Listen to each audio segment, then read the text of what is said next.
Hello, this time I want to show you my Glock 45 from Umarex VFC. As I will go into it shortly, but as you can see, this is the box it arrives in. Pretty plain, nothing special, just Glock on this side, some more labeling and data codes on this side, warnings on this side, and then on the back just more Glock branding.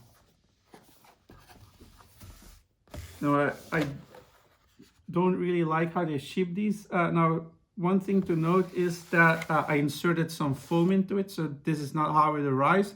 It arrives in the same way, but this foam is not here, so I'll take it out for a moment. So basically this is how it arrives, with a plastic all over the pistol, and the pistol will be lubricated, but I removed most of the excess lubrication, but basically that is how it arrives. Now this is not really my kind of thing. I prefer the pistols to be in like the AAPs in a form that holds them in place. Now there is not really much movement, but still I think they could have put more effort into boxing this replica. It's not exactly super cheap, so but there you go, that's how they package it. So basically you get the replica, put that at the side, a small manual with just the basic stuff, how to aim and how to load the magazine, how to fill up the magazine, how to aim and problem solving, so, and how to clean your barrel and all of that. So just to give you an example, so barrel cleaning, and that's just the whole manual in several languages, but you know, just your run-of-the-mill manual. Underneath here is basically just this Allen key, which I'll come to in a second, but they include that as well. And that's basically it. So I'm not sure why they made this compartment so big. I'm guessing the mag is usually located in here, but it arrived with the magazine inside the replica. But as you can see, nothing special.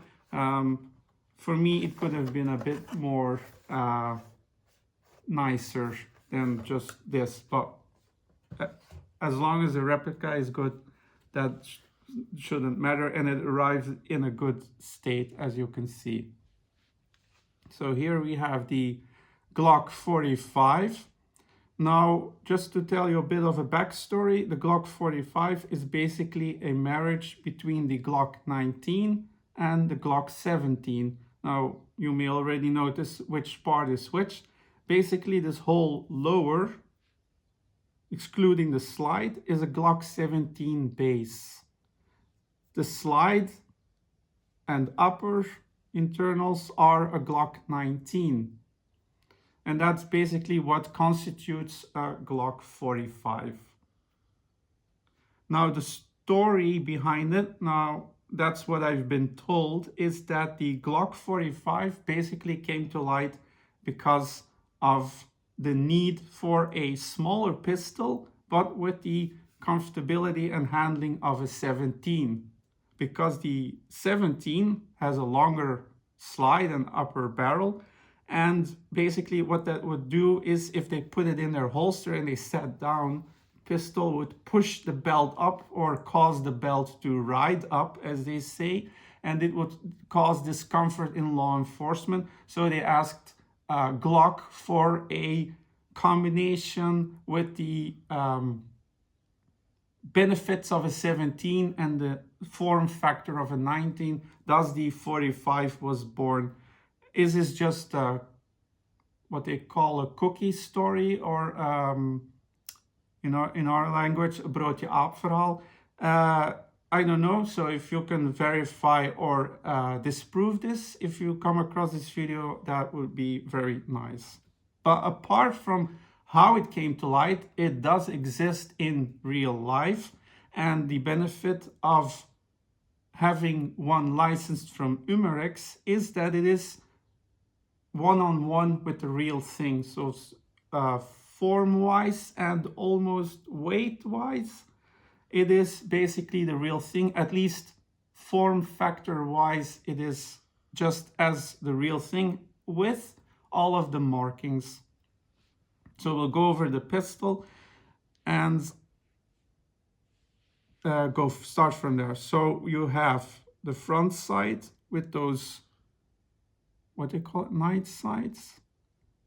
You know, those typical white dots, and the same for the back.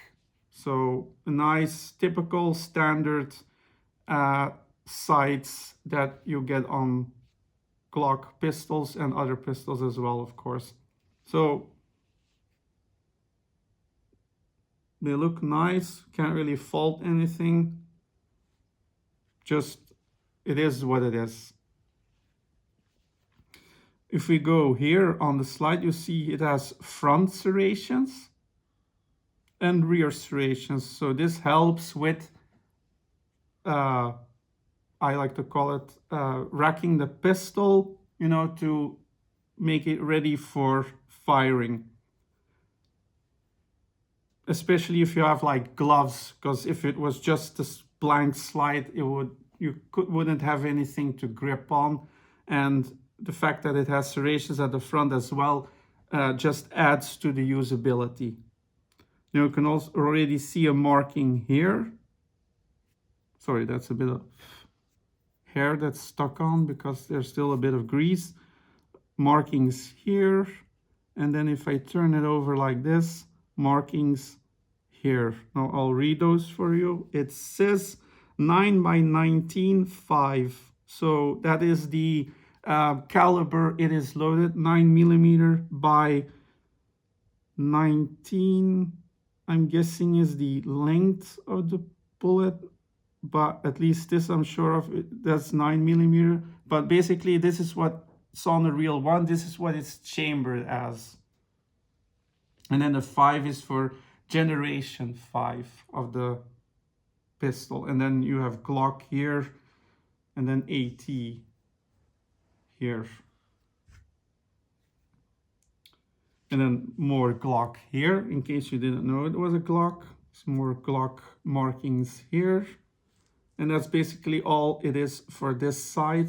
So if you turn it on the other one, you have again Glock, the type 45, where it's made, Austria. And then again, that 9 by 19, that is what it is chambered as. And that's basically all it is for the slide as far as markings go. Here at the front, you'll notice a difference with Gen 4s, and that's the fact that this is your hop-up adjustment. So you no longer need to open up the Glock to adjust the hop. You can adjust it from the outside, and that's what this key is for. So that allows you to adjust your hop.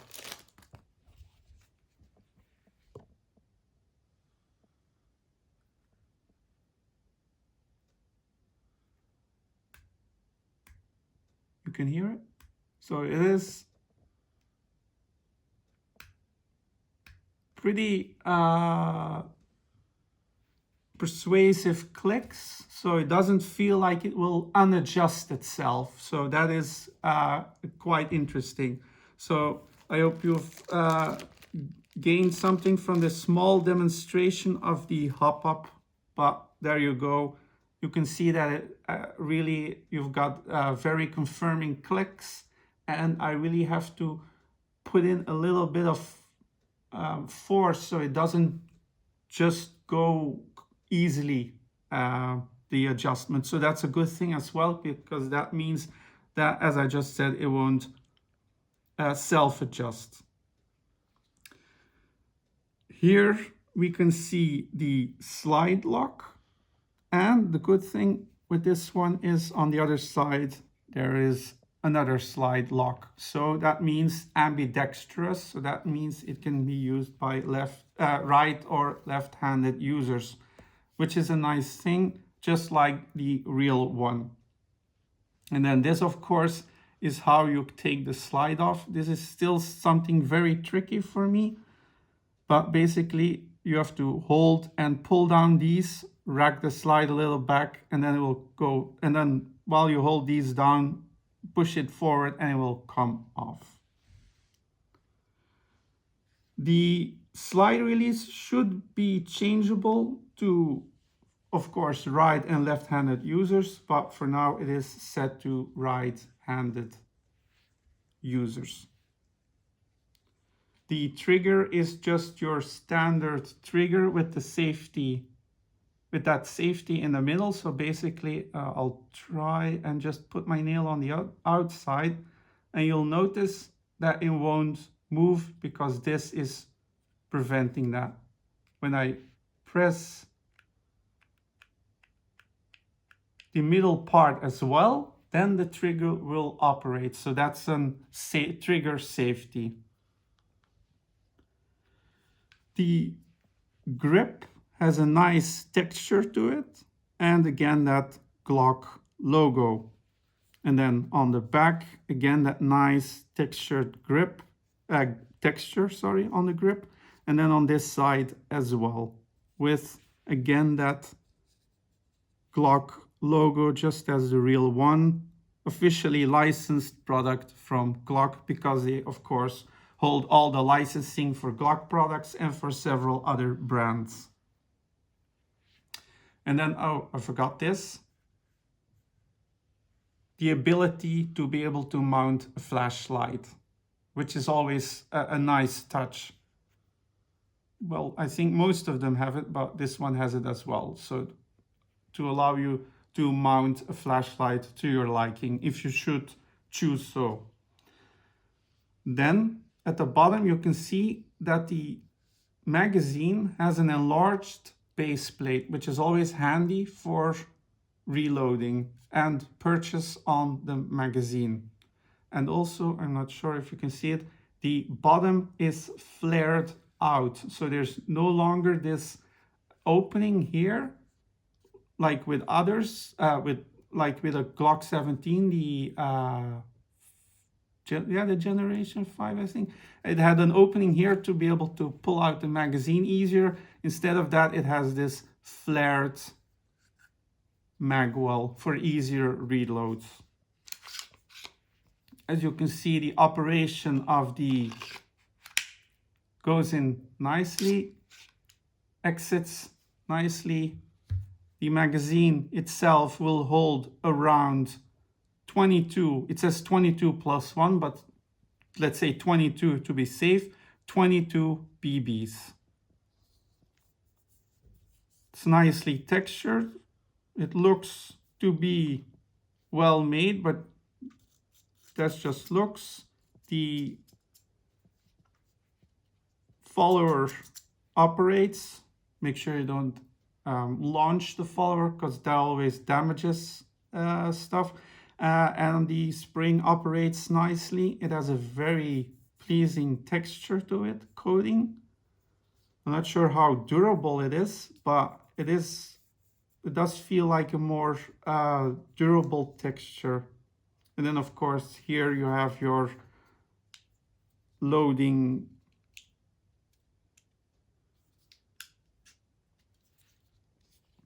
valve for your magazine. So nicely in place. Green gas, of course. This one runs on green gas. The weight itself is not too bad. It's around, if I take the spreadsheet,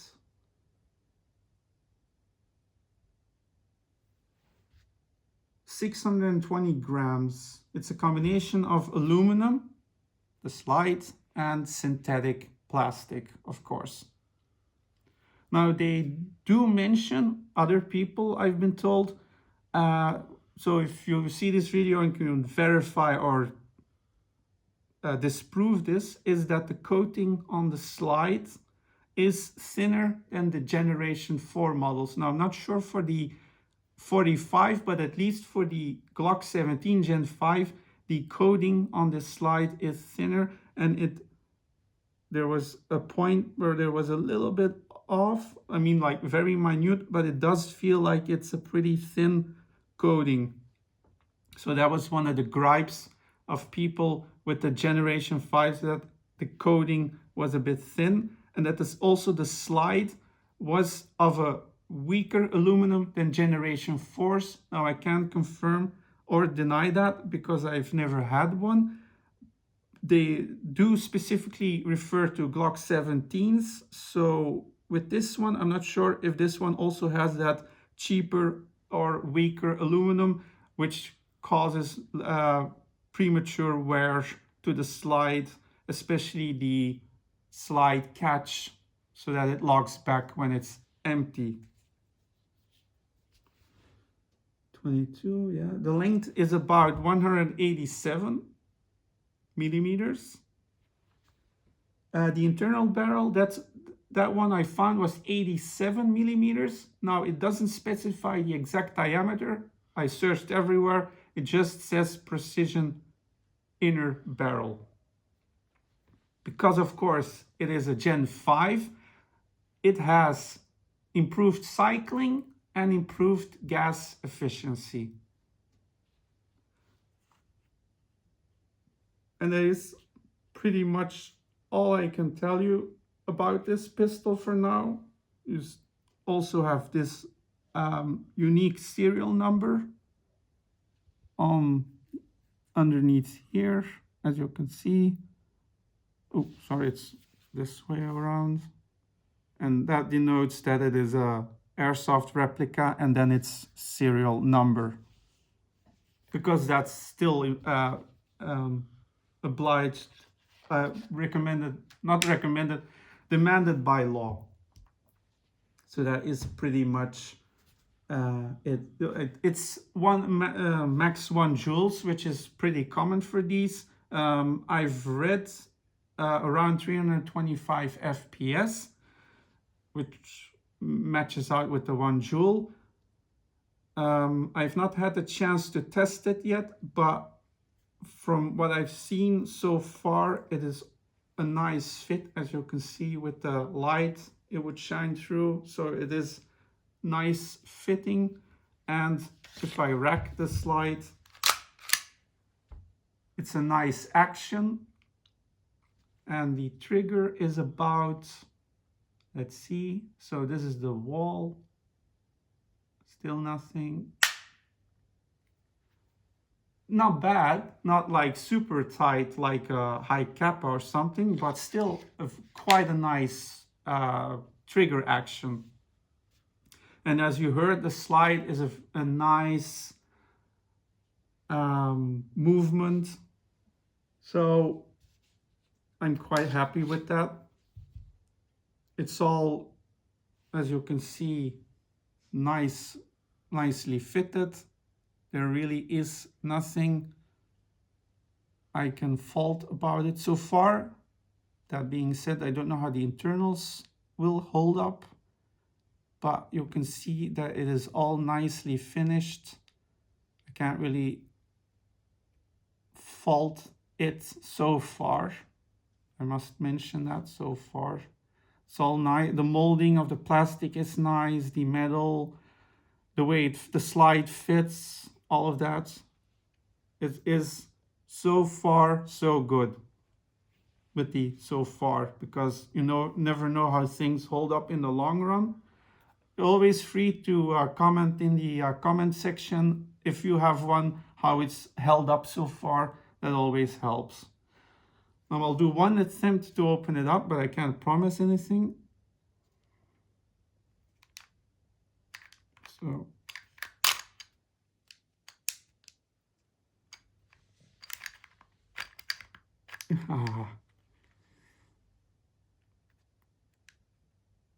okay, this is a lot more difficult than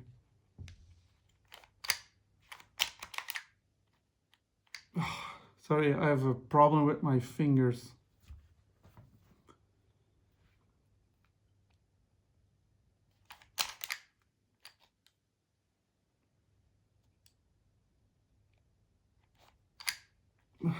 It was easy. I did it first time yesterday. As you can see, it's an issue with my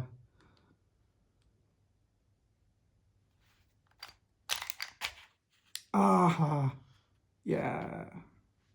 So it takes a bit of finesse, but hurts. Really wish they made it easier. So just to give you a look on the inside. So we got our hammer assembly here, our trigger action here. All looks to be, that's how I didn't really add lubrication, that, well, except here, this was a little bit dry, but it was fairly good, fairly nicely lubricated. Sorry, that's from the pin. But as you can see, quite impressive, the internals. Now, how do they hold up? I'm not sure. The hammer looks good, I think. I'll hold it up to the camera like this. This tends to break on pistols, but looks pretty good. I know there's upgrade parts for it, which I will be getting, but for now, I'm going to try it like this. And then here you have your nozzle system, nozzle blowback system. And then, as you can see, the adjuster from here to the adjuster wheel for your hop. You can see the amounts of ETs. So it has pretty good adjustment on it, not bad. Now, the only wobble I had is basically just like with the real one, the outer barrel and hop assembly. So when you fire a Glock, even with an airsoft one, you'll notice it rising up like this. That's basically because that's a loose barrel hop up setup, and it's nothing bad. The real ones have it too. It's a typical Glock thing. So if I line it nicely up,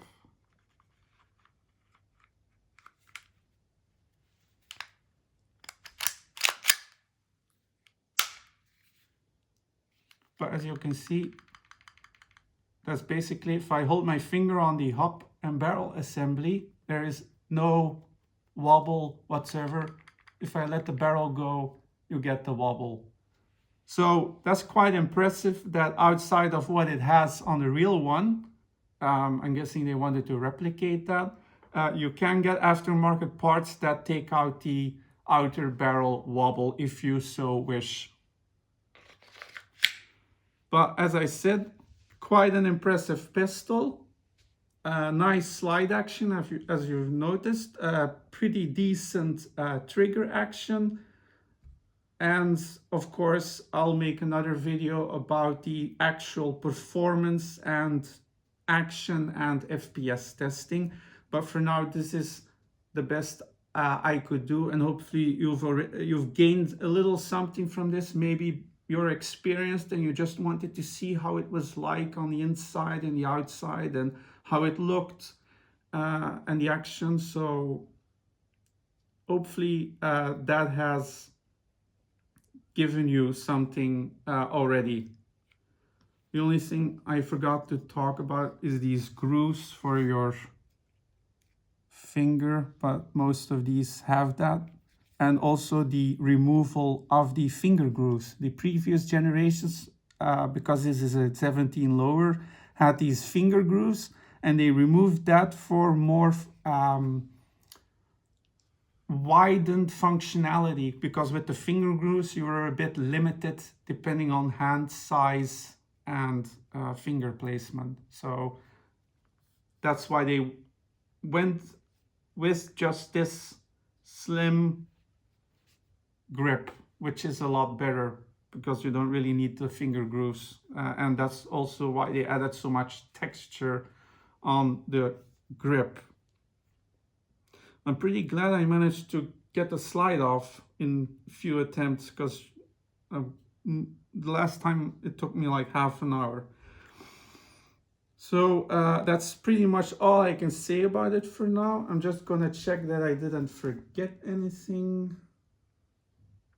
No, adjustable hop-up, semi-automatic, because the only full automatic one is the 18X. Adjusted floor plates, enlarged magazine, enlarged ambidextrous, okay, enlarged magazine release. I'm not sure if the magazine release is, I will have to check that. If I find out, I'll put it in the description. Okay, crossover, no gas, no, that's it, except the enlarged magazine release. So the magazine release is larger than normal. I thought these were famous for losing magazines, so I'm not sure if enlarging the magazine release actually helps, because then you'll lose your mags even more. Let me know if someone is familiar with losing Glock magazines. That's what I've been told, but that is another feature, enlarged magazine release. But that's pretty much it. They say 0.2 gram BBs to use for it. I don't know, I think maybe I'm gonna try 0.25 at least, but because 0.2 might be a bit light. Well, it's an indoor pistol, so we'll see. So yeah, that's your Glock 45. Thank you for watching the video. Hope you've gained something from it. And if you want to ask anything, if I can't answer it, I know quite a lot of people that also have one. So if I can't answer your question, I most certainly will be able to get the answer you seek. As far as that's concerned, take care. Have a nice day or evening, depending on where you're watching from. All the best, stay safe, and most importantly, buy what you want and don't let anyone else tell you what to buy. I'm not telling you to buy this. I'm just showing you it because I like it. And I'm happy. I'm so far happy about it. But again, buy what you want. That's the most important thing. So, bye-bye. Take care.